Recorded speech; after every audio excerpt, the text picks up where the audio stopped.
பேசுகிற போது பொதுவாக சாதி என்று சொன்னாலே அதில் பாதிக்கப்படுபவர்கள் பட்டியலின மக்கள் என்று நாம் பொதுவான ஒரு பார்வையோடு நாம் பார்க்கிறோம்.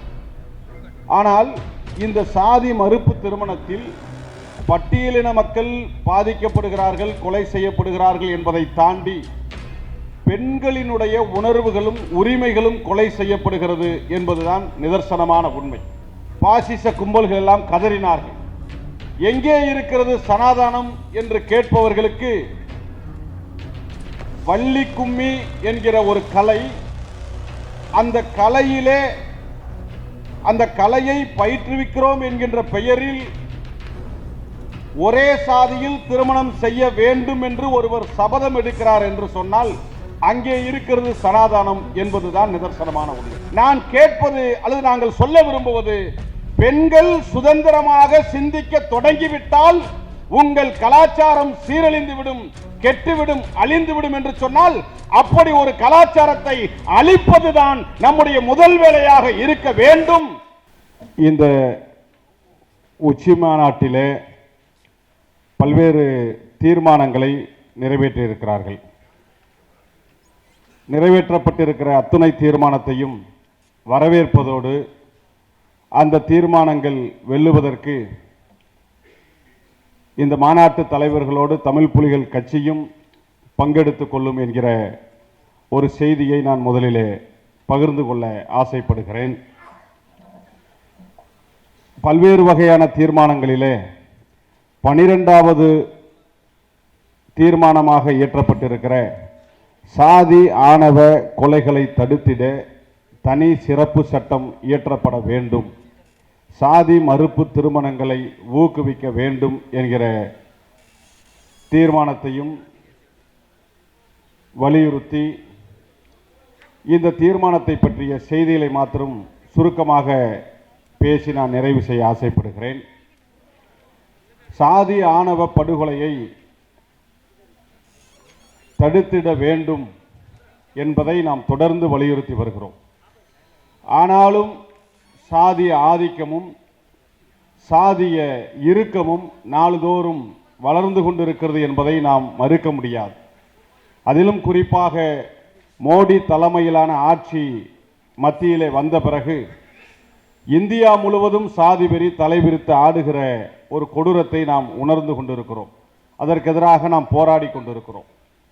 எனவே இந்த சாதிய அமைப்பு முறையை தகர்ப்பதற்கு சாதி மறுப்பு திருமணங்கள் மிக முக்கியமான ஒன்று என்கிற அடிப்படையில் மறுப்பு திருமணங்கள் ஊக்குவிக்கப்பட வேண்டும் என்று நாமும், மறுப்பு திருமணங்களே நடக்கக்கூடாது என்கிற சனாதன கும்பல்களும் இங்கே நடத்தி கொண்டிருக்கிற யுத்தம் ஒருபுறம் இருக்கிறது. இந்த சாதி மறுப்பு திருமணங்களை பற்றி பேசுகிற போது பொதுவாக சாதி என்று சொன்னாலே அதில் பாதிக்கப்படுபவர்கள் பட்டியலின மக்கள் என்று நாம் பொதுவான ஒரு பார்வையோடு நாம் பார்க்கிறோம். ஆனால் இந்த சாதி மறுப்பு திருமணத்தில் பட்டியலின மக்கள் பாதிக்கப்படுகிறார்கள், கொலை செய்யப்படுகிறார்கள் என்பதை தாண்டி பெண்களினுடைய உணர்வுகளும் உரிமைகளும் கொலை செய்யப்படுகிறது என்பதுதான் நிதர்சனமான உண்மை. இது பட்டியலின மக்களுக்கு எதிரானது என்பதை விட பெண்களுக்கு எதிரானது என்பது மிக முக்கியமான ஒன்று. அண்மையிலே கம்யூனிஸ்ட் இயக்க மாநாட்டிலே தான் மாண்புமிகு அமைச்சர் உதயநிதி ஸ்டாலின் அவர்கள் சனாதனத்தை ஒழிக்கப்பட வேண்டும் என்று பேசினார். அது எவ்வளவு பெரிய சர்ச்சையை ஏற்படுத்தியது என்பதை நாம் அறிந்தோம். எங்கே இருக்கிறது சனாதானம் என்று பாசிச கும்பல்கள் எல்லாம் கதறினார்கள். எங்கே இருக்கிறது சனாதானம் என்று கேட்பவர்களுக்கு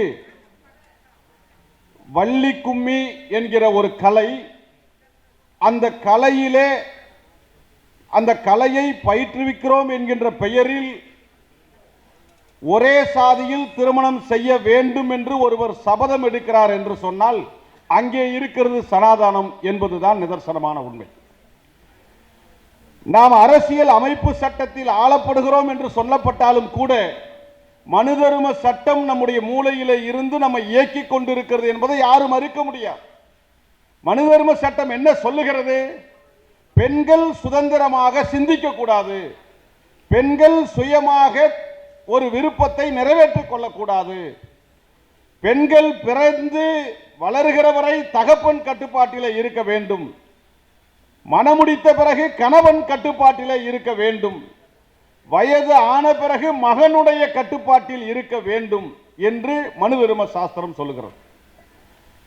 பெண்கள் பிறந்து சாகிற வரை ஆண்களினுடைய கட்டுப்பாட்டிலே இருக்க வேண்டும் என்பதை தாண்டி சுயமாக சிந்திக்க கூடாது என்பதுதான் மனு தர்ம சட்டம்.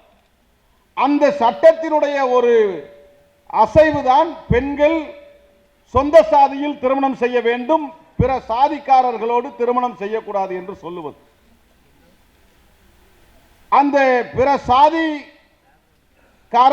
திருமணம் செய்கிற போது கலாச்சாரம் சீரழிகிறது, பண்பாடு சீரழிகிறது என்று அவர்கள் ஒரு கருத்தை முன்வைக்கிறார்கள். அண்மையிலே தான் ஒரு அயலி என்கின்ற ஒரு திரைப்படத்தை முகநூல் வழியாக பார்க்கிற ஒரு வாய்ப்பு கிடைத்தது. அந்த படத்தை இவ்வளவு நாள் பார்க்க முடியவில்லை என்ற ஆதங்கம் கூட அந்த படத்தை பார்த்த பிறகு நான் உணர்ந்தேன். அந்த திரைப்படத்தில் சொல்லக்கூடிய செய்தி, அதில் ஒரு பெண் அந்த படம் முழுக்க ஆண்களினுடைய கட்டுப்பாட்டில் பெண்களை கடவுளின் பெயரால் எப்படி தடுத்து வைத்திருக்கிறார்கள் என்பதை முழுக்க விவரிக்கக்கூடிய ஒரு படமாக அது இருக்கிறது. அந்த படத்தில் உச்சத்தில் ஒரு பெண் கோபப்பட்டு சொல்லுகிறாள், ஏண்டா உங்க கலாச்சாரத்தையும் பண்பாட்டையும் பெண்களுடைய காலுக்கு கீழே தாண்டா வச்சிருக்கிறீங்கன்னு சொல்லுவா. இதை நாம சொல்லக்கூடிய கூச்சப்படுகிற செய்தியாக இருந்தாலும் கூட இங்கே ஆண்களினுடைய கலாச்சாரம் பண்பாடு என்று சொல்லுவதும் சாதிகளினுடைய பண்பாடு கலாச்சாரம் என்று சொல்லுவதும் பெண்களினுடைய கால்களுக்கிடையே வைத்திருக்கிறார்கள் என்று அந்த அயலி படத்திலே சாதி வெறியர்களுடைய நெத்தியிலே சம்பட்டியை அடித்ததை போல சொல்லுவாள் அவள். அதுதான் உண்மை. இங்கே பெண்கள் சாதி மறுப்பு திருமணம் செய்துவிடக் கூடாது, செய்தால் கலாச்சாரம் கெட்டுவிடும் என்பதுதான் இவர்கள் பேசுகிற பண்பாடு கலாச்சாரம். அந்த கலாச்சாரத்தின் மூலமாக பெண்களை சுயமாக சிந்திக்க விடக் கூடாது என்பதுதான் அவர்களுடைய நோக்கம். நான் கேட்பது அல்லது நாங்கள் சொல்ல விரும்புவது, பெண்கள் சுதந்திரமாக சிந்திக்க தொடங்கிவிட்டால் உங்கள் கலாச்சாரம் சீரழிந்துவிடும், கெட்டுவிடும், அழிந்துவிடும் என்று சொன்னால் அப்படி ஒரு கலாச்சாரத்தை அழிப்பதுதான் நம்முடைய முதல் வேலையாக இருக்க வேண்டும். அதற்கு இந்த சாதி மறுப்பு திருமணம் செய்பவர்களை ஊக்குவிக்க வேண்டியது அவசியம்.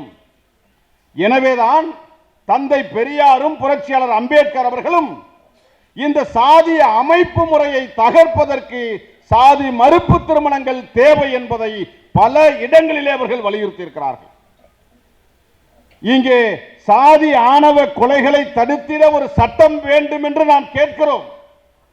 ஆனால் இந்த சட்டத்தை கொண்டு வருவதற்கு முன்பாக இந்த சட்டத்தினுடைய அடிப்படை நோக்கமாக இருக்கிற பெண்களுடைய முன்னேற்றத்திற்கு அல்லது பெண்கள் கல்வி அடைய வேண்டும் என்பதற்காகத்தான் புரட்சியாளர் அம்பேத்கர் அவர்கள் இந்து மசோதா என்கிற ஒரு சட்டத்தை அவர்கள் முன்மொழிந்தார். அந்த சட்டம் என்ன சொல்லுது? ஆண்களுக்கு பெண்கள் சமமாக இருக்க வேண்டும் என்று சொன்னால் பெண்களுக்கு சொத்துரிமை வேண்டும் என்று சொல்லுகிறது. இந்த சட்டத்தை அம்பேத்கர் முன்மொழிகிற போது இங்கு இருக்கிற இந்துத்துவ கும்பல்கள் எல்லாம் இந்த சட்டத்தை நடைமுறைப்படுத்த விடாமல் தடுத்தார்கள். ஏன் தடுக்கிறார்கள்? பெண்கள் ஆண்களுக்கு சமமானவர்கள் அல்ல. ஆண்களுக்கு கிடைக்க வேண்டிய சொத்துக்களை பெண்களுக்கு பகிர்ந்தளிக்க கூடாது. பெண்களுக்கு சொத்துக்கள் கையிலே வந்துவிட்டது என்று சொன்னால் அவர்கள் சுயமாக சிந்தித்து விடுவார்கள்.